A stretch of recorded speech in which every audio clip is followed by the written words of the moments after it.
Hello students, welcome back to road to defence alpha batch of NDA and students, my name is Santosh Shekhawat. मैं आपको यहाँ पे करवा रही हूँ मैथ्स का पोर्शन। एंड स्टूडेंट्स, आज मैं आपको एक्सप्लेन करूंगी ट्रांसपोज ऑफ ए मैट्रिक्स, उस पे बेस्ड कुछ property and then symmetric matrix and skew symmetric matrix and then हम उस पे बेस्ड कुछ क्वेश्चंस जो है वो सॉल्व करेंगे।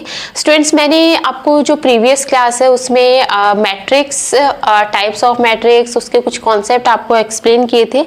तो if you have not watched that class, please watch it so that you can connect this class with that. So let's move to today's class. So students, मैंने आपको ट्रांसपोज ऑफ ए मैट्रिक्स जो है वो explain करना है आज। Transpose of A matrix क्या होता है, सबसे पहले स्टूडेंट्स एक एग्जांपल लेके मैं आपको एक्सप्लेन करना चाहूँगी। जैसे सपोज मैंने एक 2x2 का मैट्रिक्स लिया। सपोज आपके पास में एक मैट्रिक्स है ए, जो कि मैं ले लेती हूँ सपोज 1 2 एंड 2 3 सपोज समथिंग। ठीक है, ये 2x2 का मैट्रिक्स है। इसका ऑर्डर जो है वो क्या है, 2x2 है, राइट। तो स्टूडेंट्स, अगर मुझे इसका ट्रांसपोज फाइंड करना है, स्टूडेंट्स कुछ बुक में ए ट्रांसपोज को ऐसे लिखा हुआ होता है, कुछ बुक्स में इसको ए डैश से भी डिनोट किया हुआ होता है। तो इसका मीनिंग सेम ही होता है, राइट। तो ए ट्रांसपोज क्या होता है स्टूडेंट्स, कि अगर मैं इसका जो ये कॉलम है इसको रो में कन्वर्ट कर दूं, मतलब इसको मैं ऐसे कर दूं और इसको ऐसे कर दूं, मतलब ये मैं 1 2 और ये 2 3 ऐसे मैं अगर लिख देती हूँ तो ये क्या हो जाएगा, इसका ट्रांसपोज हो जाएगा। वैसे ये सेम ही हो गया। तो मैं एक दूसरा एग्जांपल लेती हूँ स्टूडेंट्स आपके लिए। जैसे सपोज मैंने एक मैट्रिक्स लिया 1 0 0 1 1 1 एंड 1 2 3। सपोज ही मैंने मैट्रिक्स लिया। अगर मैं इसका ए ट्रांसपोज फाइंड करती हूँ स्टूडेंट्स, तो वो क्या आएगा आपके पास में 1 0, इसको मुझे ये लिखना है तो 1 1 1 है तो ये 1 1 1 हो जाएगा। ये 0 1 2 तो ये 0 1 2 हो जाएगा। ये 0 1 3 है तो ये 0 1 3 हो जाएगा, राइट। तो स्टूडेंट्स, ये हमारे पास में क्या होता है, ट्रांसपोज होता है, राइट। तो इसको हम क्या बोलते हैं स्टूडेंट्स, ट्रांसपोज बोलते हैं। मतलब अगर आप इसका जो रोज है, जो कॉलम्स है, उसको रोज में लिख दो तो उसको हम क्या बोलते हैं, ए ट्रांसपोज बोलते हैं, राइट, या ट्रांसपोज ऑफ ए मैट्रिक्स बोलते हैं, राइट। तो इसको हम क्या, ये क्या है हमारे पास में, ट्रांसपोज है। जो ट्रांसपोज ऑफ ए मैट्रिक्स है स्टूडेंट्स, वो उसकी कुछ प्रॉपर्टीज होती है। फर्स्ट प्रॉपर्टी क्या है कि अगर आप किसी मैट्रिक्स का ट्रांसपोज निकालो और फिर उसका ट्रांसपोज निकालो तो वो ए के ही इक्वल आता है। जैसे सपोज मैंने यहाँ पे ये लिखा है, ए का ट्रांसपोज हमने लिया। अब हमें अगर इसका फिर से ट्रांसपोज लूँ, मतलब ए ट्रांसपोज का फिर से ट्रांसपोज लूँ, तो स्टूडेंट्स क्या हो जाएगा, ये आपके पास में यहाँ पे अगर मैं इसको लिखूँ तो ये क्या आएगा 1 0 1 0 0 1 1 1 1 1 1 एंड 1 2 3। तो 1 2 1 मिनट स्टूडेंट्स, शायद मैंने रॉन्ग लिखा, 1 मिनट, सॉरी स्टूडेंट्स। तो अगर मैं इसको लिखूं तो मुझे क्या करना है, इसको 1 0 0 1 1 1 तो ये 1 1 1 हो जाएगा। 1 2 3 तो ये 1 2 3 हो जाएगा। तो आप क्या देख रहे हो स्टूडेंट्स, यहाँ पे ये जो है ये ए की ही वैल्यू वापस आ गई, राइट। तो A transpose and again transpose is always equal to A only, right. ये फर्स्ट प्रॉपर्टी है। सेकंड प्रॉपर्टी क्या होती है स्टूडेंट्स, कि अगर आप कोई दो मैट्रिक्स लेते हो और उनका सम अगर आप करते हो और फिर उसका ट्रांसपोज लेते हो, या फिर दोनों मैट्रिक्स का ट्रांसपोज लेके अगर सम करते हो, तो वो दोनों क्या होते हैं, सेम होता है। तो ये भी एक इंपॉर्टेंट प्रॉपर्टी है। कई बार कॉन्सेप्ट बेस्ड क्वेश्चन आ जाते हैं स्टूडेंट्स। तो ए प्लस बी का transpose is equal to A transpose plus B transpose. अगर आपके पास में ए बी का ट्रांसपोज है तो वो जब ओपन होता है स्टूडेंट्स, तो वो बी पहले आ जाता है, बी ट्रांसपोज ए ट्रांसपोज के इक्वल होता है। ये भी एक इंपॉर्टेंट प्रॉपर्टी है जो याद रखने की जरूरत है, that A B transpose is always equal to B transpose A transpose. अगर आप चाहे तो कोई एग्जांपल लेके आप इसको चेक भी कर सकते हैं, बट मुझे लगता है कि आपने 12th क्लास में ऑलरेडी की है, तो आप इसको याद रख सकते हैं कि ए बी का transpose B transpose A transpose के इक्वल होता है, राइट। उसके अलावा स्टूडेंट्स, अगर आप किसी मैट्रिक्स को स्केलर से मल्टीप्लाई करके और फिर उसका ट्रांसपोज निकालते हो, या फिर उस मैट्रिक्स का ट्रांसपोज फाइंड करके फिर उसे स्केलर से मल्टीप्लाई करते हो, तो दोनों का रिजल्ट सेम होता है स्टूडेंट्स। क्योंकि के का आप ये भी बोल सकते हो कि के का जो ट्रांसपोज है वो क्योंकि कॉन्स्टेंट है तो वही रहेगा, तो ये ओपन होके ये आ जाएगा, राइट स्टूडेंट्स। तो ये प्रॉपर्टी प्रॉपर्टीज है जो यूजफुल है, क्वेश्चन सॉल्व करने में यूज हो जाती है, राइट। अब हम बात करते हैं स्टूडेंट्स कि symmetric matrix and skew symmetric matrix क्या होता है। तो स्टूडेंट्स सिमेट्रिक मैट्रिक्स और स्क्यू सिमेट्रिक मैट्रिक्स का जो कॉन्सेप्ट है वो ट्रांसपोज से ही रिलेटेड है। ट्रांसपोज से कैसे रिलेटेड है स्टूडेंट्स कि अगर आप किसी मैट्रिक्स का ट्रांसपोज फाइंड करते हो और वो ट्रांसपोज जो है वो ए के ही इक्वल आ जाता है, मतलब अगर आप उसका ट्रांसपोज करो और वही मैट्रिक्स वापस आ जाए तो उस मैट्रिक्स को हम क्या बोलते हैं, सिमेट्रिक मैट्रिक्स बोलते हैं। जैसे सपोज स्टूडेंट्स मैंने यहाँ पे एक एग्जांपल लिखा हुआ है, जैसे मैंने मैट्रिक्स ए लिखा है यहाँ पे, अगर इसका मैं ट्रांसपोज करूँ स्टूडेंट्स तो क्या आएगा मेरे पास में 1 2 3 है तो ये 1 2 3 हो जाएगा, 2 4 1 तो ये 2 4 1 हो जाएगा, 3 1 5 है तो ये 3 1 5 हो जाएगा। अब स्टूडेंट्स अगर आप इसको चेक करो तो देखो 1 2 3 आ रहा है, 2 4 1 2 4 1 3 1 5 3 1 5, ये दोनों मैट्रिक्स स्टूडेंट्स क्या आ रही है, सेम आ रही है। मतलब अगर ए ट्रांसपोज की इक्वल आता है तो उसको हम क्या बोलते हैं, सिमेट्रिक मैट्रिक्स बोलते हैं, right students. Skew symmetric matrix की बात हम करते हैं। तो अगर स्टूडेंट्स आप अगर कोई मैट्रिक्स ए है उसका अगर आप ट्रांसपोज फाइंड करो और वो माइनस ए के इक्वल आ जाए, अगर किसी मैट्रिक्स का ट्रांसपोज माइनस ए के इक्वल आ जाए तो उसको हम क्या बोलते हैं स्टूडेंट्स, स्क्यू सिमेट्रिक मैट्रिक्स बोलते हैं। उसको हम क्या बोलते हैं, स्क्यू सिमेट्रिक मैट्रिक्स बोलते हैं। जैसे स्टूडेंट्स अगर हम एग्जाम्पल लें इसका एक, तो मैंने यहाँ पे एक मैट्रिक्स लिया है स्टूडेंट्स, ई मैट्रिक्स 0 2 3 -2 0 5 -3 -5 1। ठीक है स्टूडेंट्स, मैं अगर इसका ट्रांसपोज फाइंड करूँ तो इसका ट्रांसपोज क्या आएगा स्टूडेंट्स, 0 0 -2 -3 है तो 0 -2 -3, 2 0 -5 2 0 -5 3 5 1 3 5 और 1, राइट स्टूडेंट्स।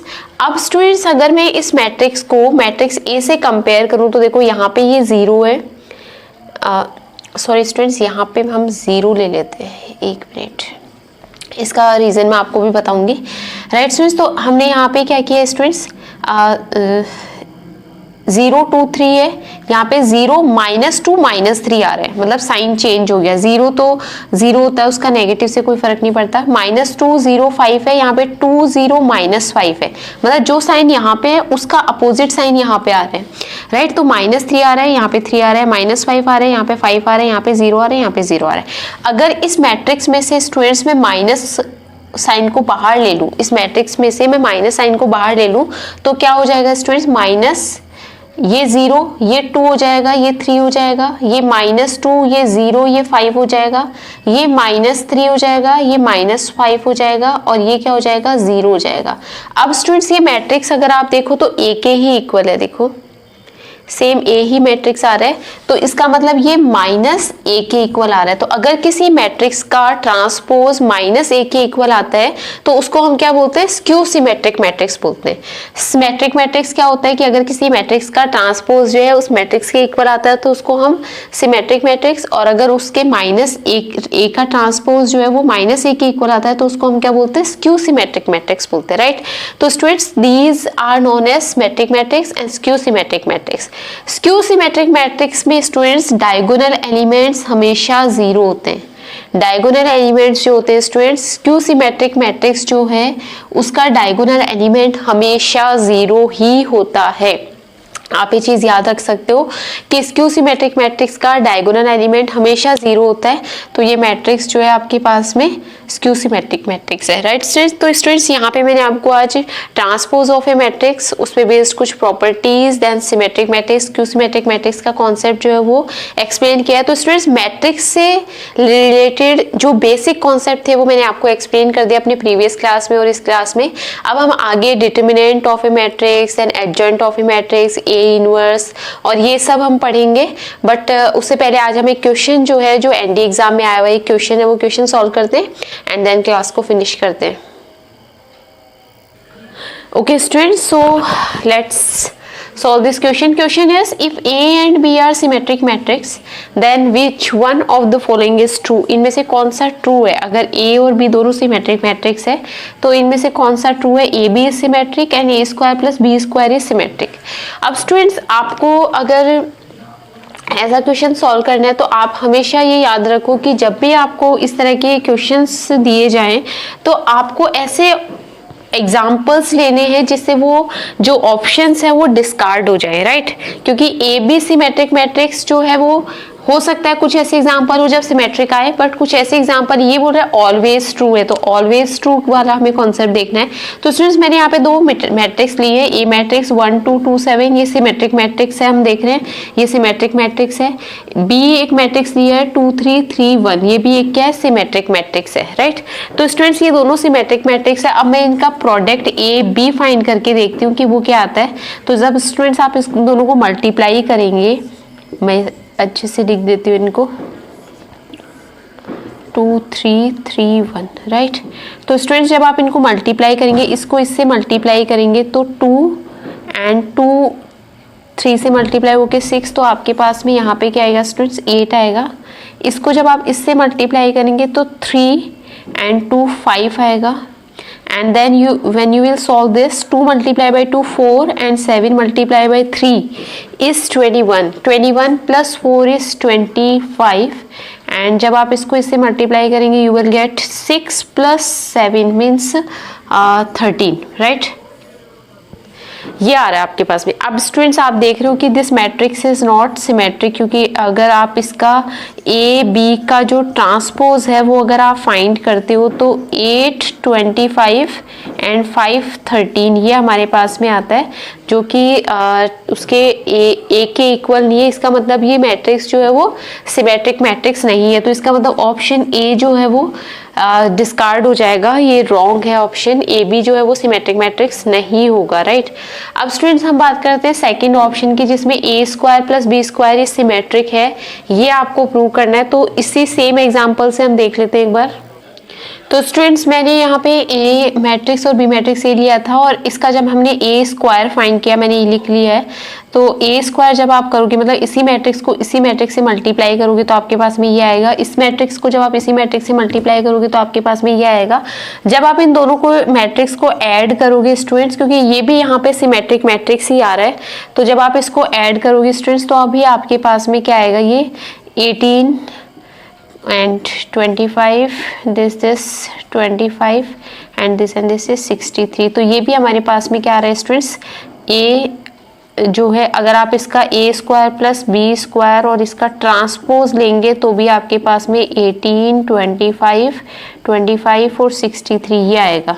तो स्टूडेंट्स आप क्या देख रहे हो कि ए जो मैट्रिक्स है और उसका जो ट्रांसपोज है वो दोनों सेम आ रहे हैं, तो इसका मतलब वो क्या है, सिमेट्रिक मैट्रिक्स है। आप स्टूडेंट्स इसको विदाउट एग्जाम्पल लिए भी सॉल्व कर सकते हैं, क्योंकि अगर एक मैट्रिक्स दो मैट्रिक्स जो है वो अगर सिमेट्रिक है तो उनका जो स्क्वायर होता है, उसका जो पावर होता है वो भी हमेशा क्या होता है, सिमेट्रिक ही होता है। और अगर वो दोनों सिमेट्रिक है तो उनका सम भी, दो सिमेट्रिक मैट्रिक्स का सम हमेशा सिमेट्रिक मैट्रिक्स ही होता है। तो आप ऐसे भी इसको याद रख सकते हैं, राइट। और स्टूडेंट्स अगर आप भूल जाते हैं प्रॉपर्टी तो आप छोटी छोटी एग्जांपल्स लेके भी उनको सॉल्व कर सकते हैं। तो इस तरीके से इसका जो ऑप्शन बी है वो करेक्ट होगा और ऑप्शन ए जो है वो क्या होगा, रॉन्ग होगा, राइट। तो स्टूडेंट्स आप कोई क्वेश्चन समझ में आ गया होगा, राइट। तो students thank you very much for watching me, and students if you like my class then please like it, share it and subscribe it. And students thank you very much for watching me. मैं आपके लिए new concept और कुछ नए questions लाती रहूंगी। So again thank you very much for watching me.